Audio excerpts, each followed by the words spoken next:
Etong si Oheb at sinalubong nila Haji. Malayo lang ng onte si Haji kaya hindi umabot yung kanyang payong.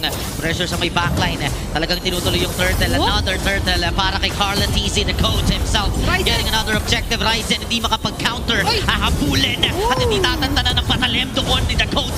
Super Yoshi naman ang kanilang pupuntahan. Pinirmahan yung mga minions para yung puncture. Saktong-sakto sa mukha ni Yoshi. Si Haji naman. Dito. Napakahirap na sitwasyon para sa Omega, especially kung si Netsky ay iipit na dun sa may top lane habang nagpa-farm. Second item pa lang ang yung kanya nakuha after farming. Ryzen landing the taunt.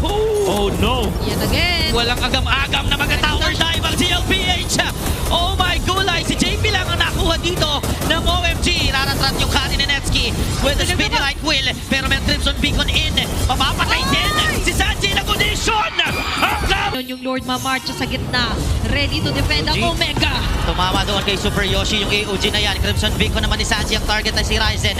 Pero ang target ay kuhanin sa likod si Netsky. Carl TZ with the kill. Penetrating on the backline. Si James mapipilit ang gumamit ng flicker. Samantalang abala ang kupunan ng Smart Omega. Nulube Pensa. Tunawin yung Lord. Papasok sa gitna. Here comes another lantern flare. James is down. Tuloy-tuloy ang stampede. Wala silang pake.